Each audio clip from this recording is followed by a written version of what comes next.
nuzul of niqmat from you. Last week we mentioned niqam is the plural for niqmat, which is the opposite of ni'mat. Nuzul of ni'mat is the opposite of ni'mat. We want the nuzul of ni'mat from Allah subhanahu wa ta'ala. We don't want the nuzul of ni'mat from Allah subhanahu wa ta'ala. The opposite of ni'mat is, of course, you can understand, it is, which is the wrath of Allah subhanahu wa ta'ala. And we don't want the wrath of Allah subhanahu wa ta'ala to be descending. Amir al-Mu'minin teaches that to Humayd in Dua Humayd. He says, Allahumma khfir li al-dhunub allati tunzilu niqam. In the second segment, which I will discuss, Allahumma khfir li al-dhunub allati tughayyiru ni'am. Both are very close to each other. Allah forgive the sins which result in the nuzul of ni'mat from you, and Allah forgive the sins which convert tughayyiru ni'am, which convert the ni'mat from you into, of course, ni'mat. Imam then moves forward. He doesn't give us the details as to what are those sins, because there's a variety of sins that happen. There are a variety of things that I consider and fall into the category of guna and sin, but not all of them trigger these things. Some of them trigger other things. But regardless of the fact that what these sins are, know that anything that is done in disobedience to Allah subhanahu wa ta'ala, regardless of big or small, you don't look at the nature of the sin that it is small. It's a small act. You look at the exalted nature of Allah subhanahu wa ta'ala, that who you are sinning against. With that said, last week we talked about the first two reasons, or first two sins which result in the nuzul of niqmat. I'm not going to put you to test and ask you what were those two things were. I'm sure many of you remembered it, but I'll go forward with the remaining two. But just as a reminder, so we can refresh our memories, Imam said, Allahumma khfir li al-dhunub allati tunzilu niqam. What are those sins? Isyan al-arif bil-baghi.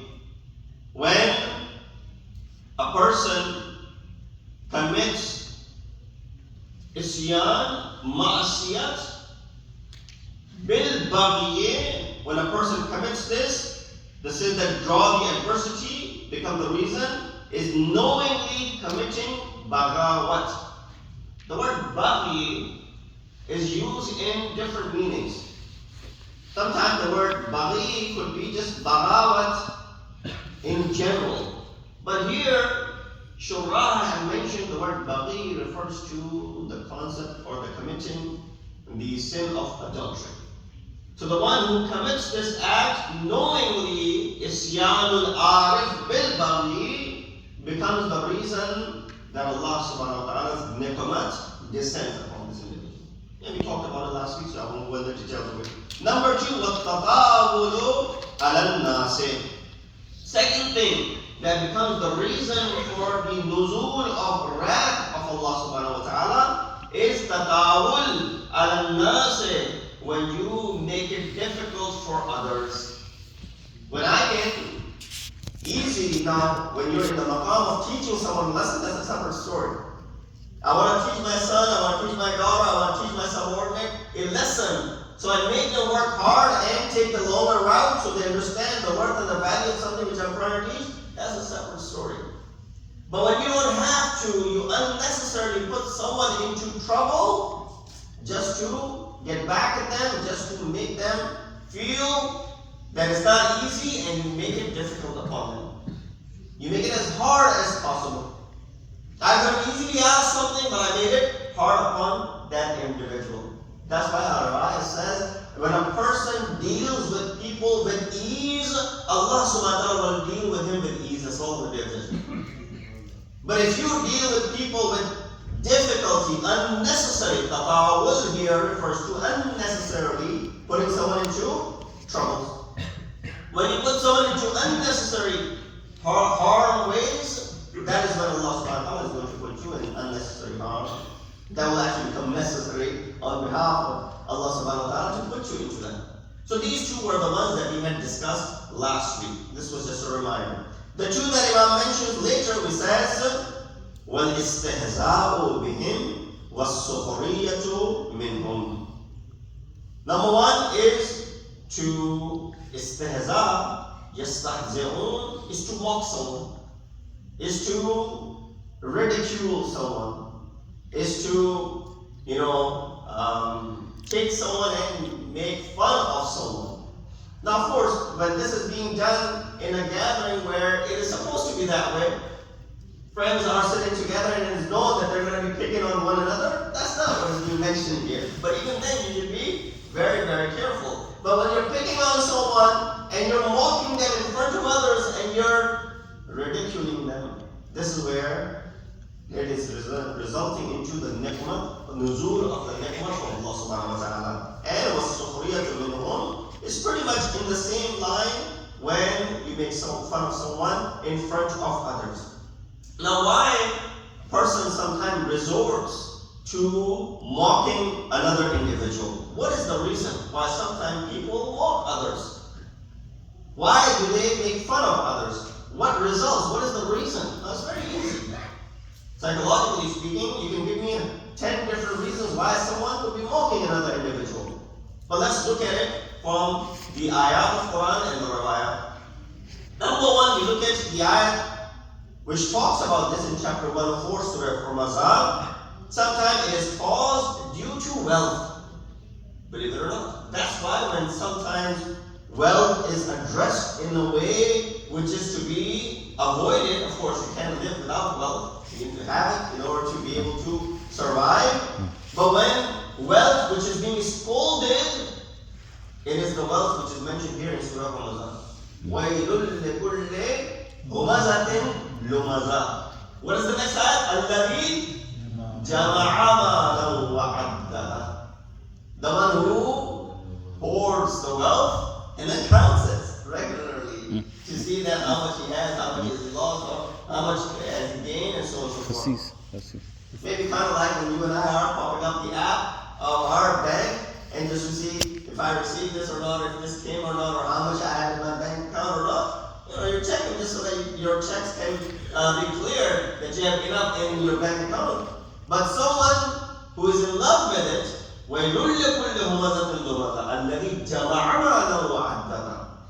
so sometimes wealth becomes a reason that a person resorts to mocking others. Number two, sometimes it is caused by, believe it or not, knowledge and attaining some sort of maqam ilmi.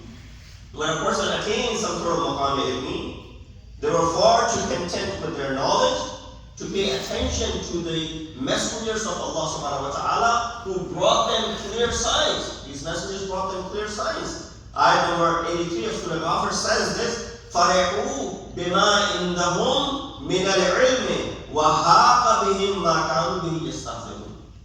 They were too, proud of what they had, and they were not content with what the messengers had brought for them.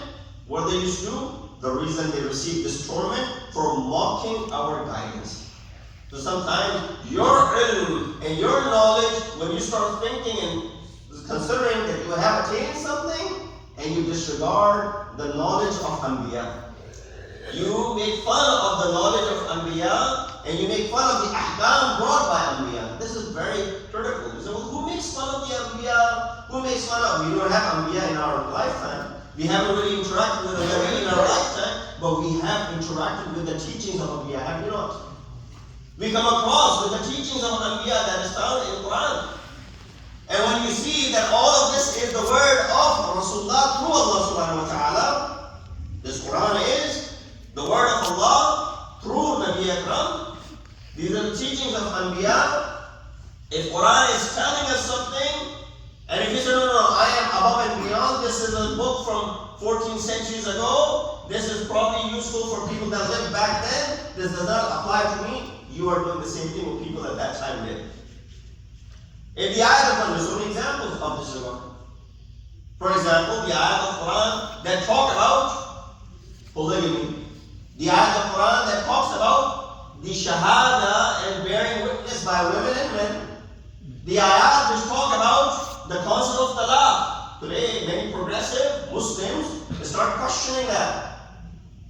Oh, Islam's view in regards to talaq, in regards to women, or in regards to polygamy, in regards to this, these are outdated, not compatible with the society that we live in today. When you start using your ilm and start proving that what is in the Quran to be wrong, you are doing what? You're making fun of the ta'limat of Anbiya. The difference is, back then when Anbiya would bring these, people would make fun of them on their face. You and I don't do that. We make fun of the book, and which is written as far as the ta'limat of Anbiya are concerned. So it is very, very relevant even in this day and age. Number three, sometimes it is false just merely because of enjoyment. You get a kick out of it, to make fun of someone, to ridicule someone, to mock someone, you get a kick out of it. It's fun, isn't it? You sit with teenagers, you learn this. Oh, it's so fun. We're picking on someone, you're poking fun of someone. It's a common thing between them, right? Or even children. At that age, maybe it's okay. But when you get older, when this becomes serious nature, then of course, this should not be done for enjoyment or fun. Sometimes it is caused due to ignorance and ineptitude. Person, it does not have the liyaqat, does not have the ilm and the knowledge, and the ignorance leads this person to do what? To mock others. These are some of the root causes of it. Sometimes it is caused due to show off and excuse to offend others. You know, I want to show off because what I have, and because someone doesn't have that, I'm going to go ahead and mock them. Very critical ayat of Surah Tawbah, 79 and 80. الذين يلمزون المطوعين من المؤمنين في الصدقات. Surah Tawbah, 79 and 80. Those who mock those individuals who give in the way of Allah subhanahu wa ta'ala, albeit little, their contributions are little, they become the subject of mocking by others, who for example might be giving more. And therefore it says, الَّذِينَ يَلْمِزُونَ مُطَوِّعِينَ مِنَ الْمُؤْمِنِينَ, not from مِنَ الْكُفَّارِ, مِنَ الْمُشْرِكِينَ, مِنَ الْمُؤْمِنِينَ. They're all mu'mineen. But you're mocking someone else because of their smaller contribution, for example. We've always explained. It is the quality that is matter, not the quantity. Even that small piece. Remember the story, I'm sure you've heard of it. A person passed away, had owned many date palm trees, and he had a big business. All of his wealth he donated for the sake of Allah subhanahu wa ta'ala, for Islam. When Rasulullah came with his workers to collect everything, when all the dates were collected, there was this small piece of date, which is probably not the best of the dates to consume, had gone rotten maybe. Rasulullah picked it up and said, had this person donated this in his lifetime, it would have been superior to all the wealth that he's donating after he left this world. That one small piece of date, which is not even worthy of consuming, had more value had he donated while he was alive. Anyone can donate when they have left this world. But الَّذِينَ يَلْمِزُونَ, those who mock others. Read these two ayat, especially 79 and 80 of Tawbah. Sometimes mocking is done because we consider ourselves better than others. Remember the ayat that I said, عَسَىٰ أَن يَكُونُوا خَيْرًا مِنْهُمْ. Right? Don't make fun of others. Don't mock others. Why? Because they might be better than you. Here I think that I'm better than this individual, and therefore I start mocking them. What do I know? One amal of this person is far superior to all the ibadat that I have done in my life. There was this man in the time of our 69 Allahumma salli ala Muhammad wa alayhi. The companions gathered, Imam said, and they were asking for Jannah and Jahannam and so on and so forth. Imam said, so and so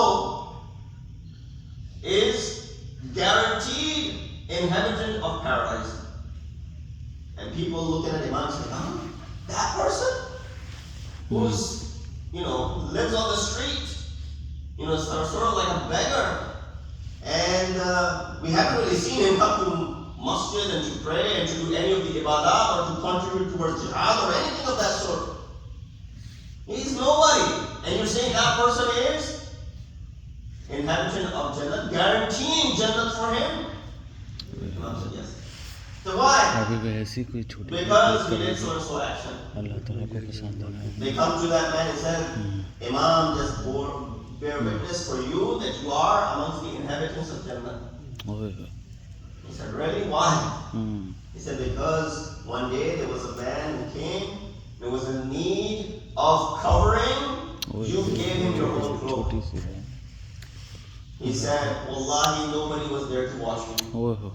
When I did that amal, there was no one around me. That amal was done in complete secrecy, discreetly. Nobody was watching. And I gave that because that person was in need of it more than I was in need.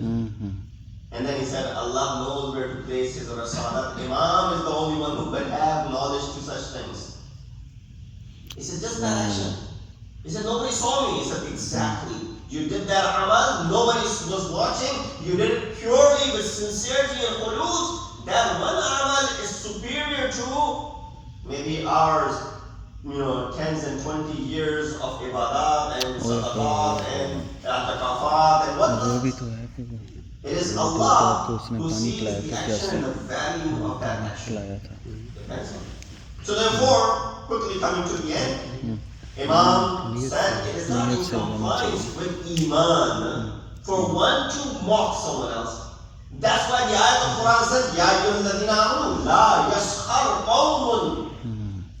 Iman walun, those who have brought Iman, you, not say those who are kuffar or mushrikeen or whatever. The concept of mocking someone is not compatible with Iman. So if you brought Iman, then you should not be mocking. So one of the adab of Quran is that even when it's giving advice to us, right? This advice ayat of Quran, when it says in Surah Hujurat, Ya ayyuhalladhina amanu, la yaskhar qawmun min qawmin, wala nisa'un min nisa'in.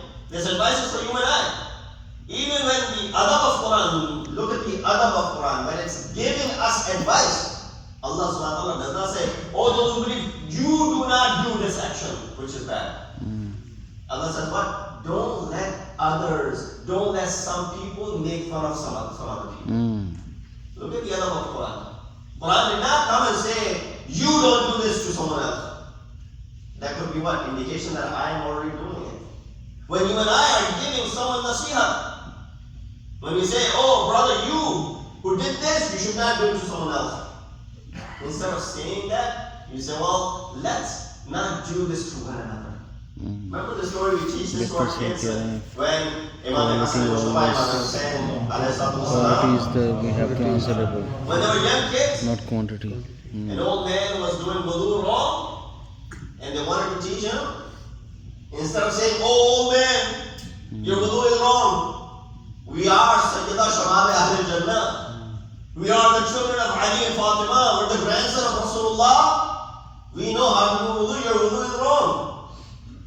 Instead, what they say? They say, "Yeah, Sheikh, can you see if one of us is making a mistake as far as our wudu is concerned?" And both of them did wudu in front of that old man. That old man realized that their wudu is correct, his wudu was wrong. He was corrected in the process, yet he was not made fun of or be ashamed that at such an age, you don't know how to do wudu while these young kids know how to do wudu. That is the adab and that is the kamal that has to be taught when it comes to, even when it comes to making fun. It doesn't always have to be with your words. Any way, shape, or form that suggests one is making fun of another. There's a famous story narrated in Majmul Bayan, volume 9, page 136, that Safiya, daughter of Hayy ibn Akhtab, she was a Jewish woman, but converted to Islam and became one of the Ummul Mu'mineen, wives of Rasulullah.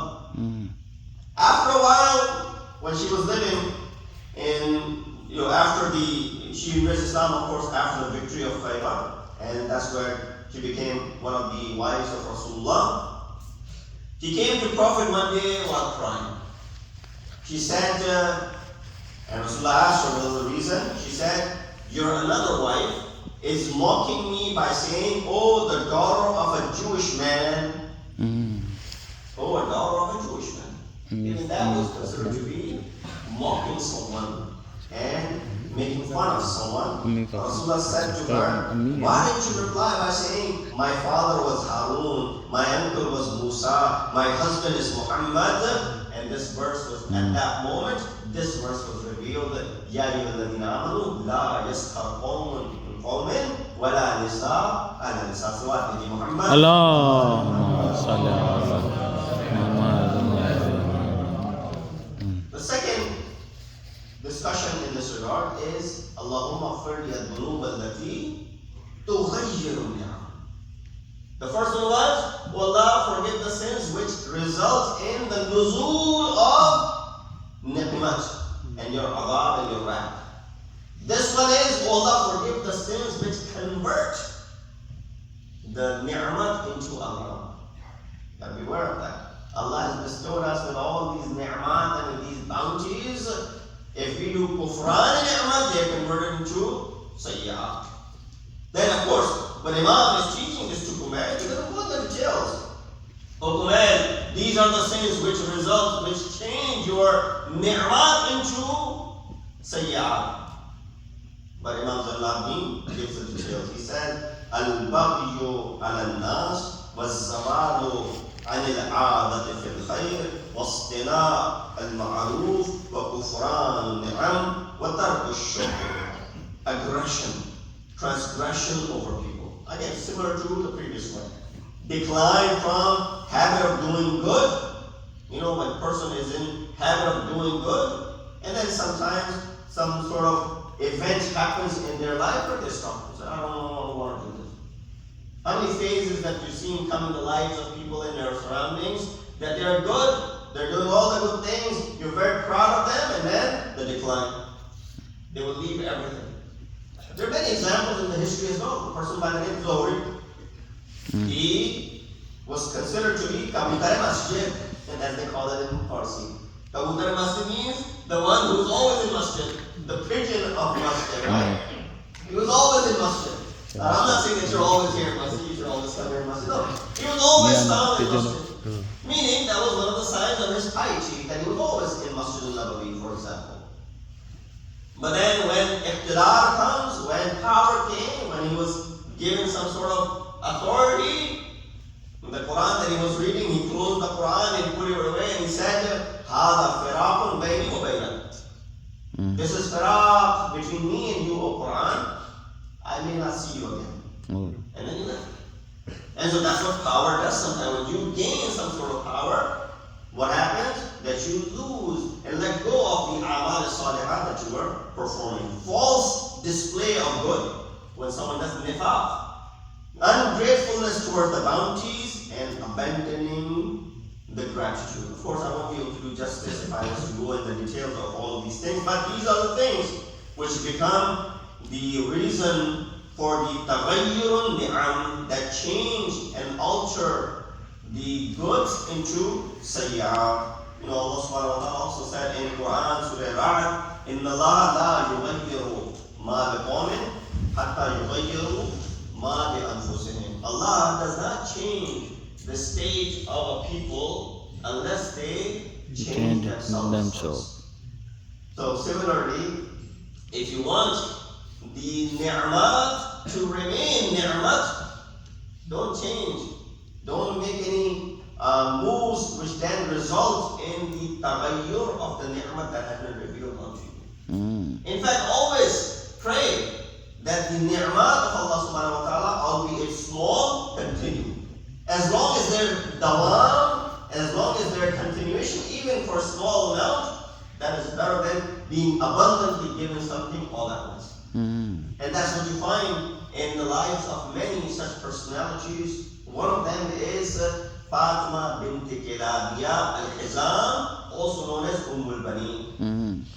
al-Banin, we talked about her in one of the lectures when her date of her wafat came, that she's a personality who was from the very beginning is bestowed from the aspect of her nasab, lineage. She comes and hails from a family of ilm and adab and shaja'at in all of Arabia. In all of Arabia, that clan, that tribe is known for their, shaja'at and bravery and valor. And therefore, Amir al-Mu'mineen asks for her hand in marriage through Aqil, his brother. And once they get married, one of the reasons they mentioned why she was called al-Baneen. Her name was Fatima bint Hizam, but she was called what? Al-Baneen. She's called al-Baneen even before she gives birth to 4 sons to Imam Ali. Al-Abbas, Ja'far, Abdullah, and Uthman. Before giving birth to these 4, she's called al-Baneen. One of the reasons it's mentioned is because she shared the same name as Fatima Zahra. And Imam didn't want Hassan and Hussein every time Imam would call on al-Baneen as Fatima to be reminded of their mother. And she herself declared the same thing, that don't call me with the name of Fatima because I am the Kaniz of Fatima. Not only Kaniz of Fatima, I'm the Kaniz of Hassan as well. And that too, when you come from yourself, from a tribe and a clan and a family which is on top of the pyramid as far as all of Arabia is concerned. That humbleness, that humility that you find in her. And so she was chosen in this regard. But with that comes what? Great responsibility. She was born in the year 5 or 7 after Hijrah. And of course, the marriage with Imam Ali and the birth to 4 sons. And the reason for these sons was so that they would be helpful to Imam Hussein in Karbala. And you find that the tarbiyat that she had done. Now there's no comparison between Hassanain to any of the sons of Ali bin Abi Talib. Whether it be Muhammad Hanafiya, whether it be Abul Fadl Abbas, with all of their magnitude and their status, there's no comparison between Imam al-Masum and Ghayr al-Masum. But still you see that there is a possibility of some sort of jealousy and envy come in between, like it came in between the sons of Hazrat Yaqub alayhi. When Hazrat Yaqub shows and displays this love and affection to Hazrat Yusuf, who is the inheritor of Hazrat Yaqub as far as Nubuwwat is concerned. The rest of the children are not inheritors. Yet you see, there was this animosity that existed which almost took the life of Hazrat Yusuf alayhi. Fatima bint Hizam raises her children in a way that there's no animosity whatsoever. They always consider themselves to be inferior and khatiba of Hasanain alayhi. And therefore the maqsad hayat of the children of al-Baneen was only to serve Imam Hussein alayhi. And they did not disappoint by any means.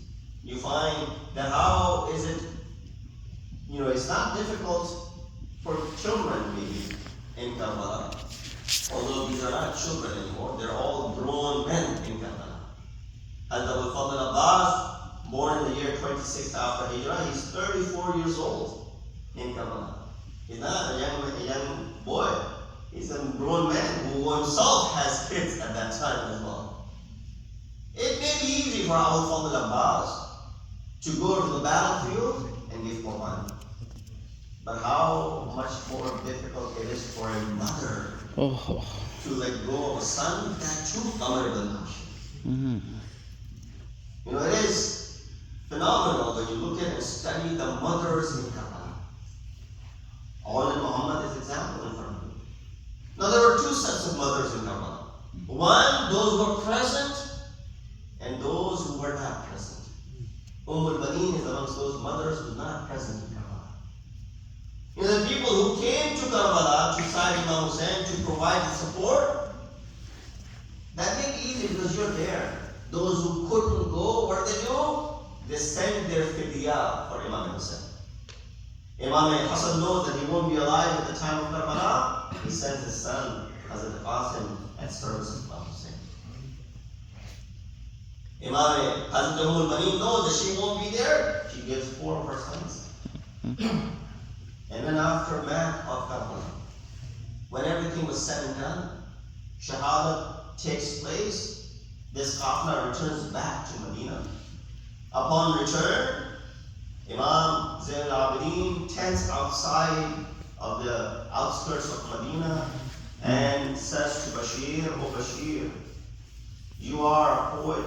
Can you go and announce that this Qafila which left with the family of Sayyid al-Shuhada has returned back to Medina?" But also mention in your poetry the way they had left and how they have come back. Bashir, when we had left the city, we had everyone with us. Now that we have come back, all the men have been killed. Many of them were made captives. Some of them died and were killed in the Zindan. Some of them were shaheed in the battlefield of Karbala. Bashir goes to Masjid and he announces, "Oh people of Medina, do you have the ability to hear what I'm about to say?" And then he recites the ash'ar that people come flocking out of their houses. They couldn't understand what Bashir was saying. They continue asking, "Oh Bashir, are you sure what you're saying? That Hussein has been martyred, Abbas has been martyred, Zainab was made captive." Yes, indeed, that's what Bashir recited. Where is this Qafila now? They're waiting outside. Everybody runs toward the outskirts of city of Medina, while this old woman and this old lady comes to Bashir. Her name is Fatima bint Hizam al-Kilabiya. She passed away 64th year after Hijrah. She comes and she says, "Oh Bashir, I do not believe what you're saying. How is it possible for Hussein to be martyred?" Bashir, realizing this is Al-Barid, says, "Oh mother of children, your son Abbas was martyred. Your son Ja'far was martyred. Your son Usman was martyred. Your son Abdullah was martyred."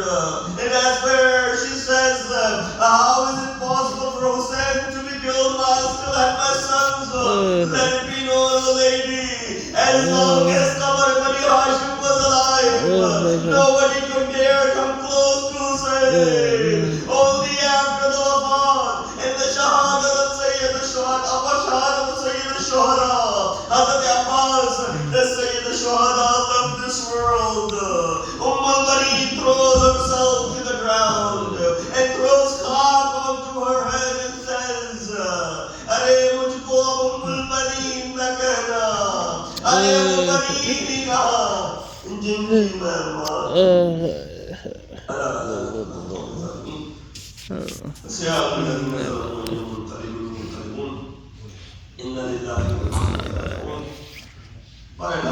Please accept our ibadah tonight.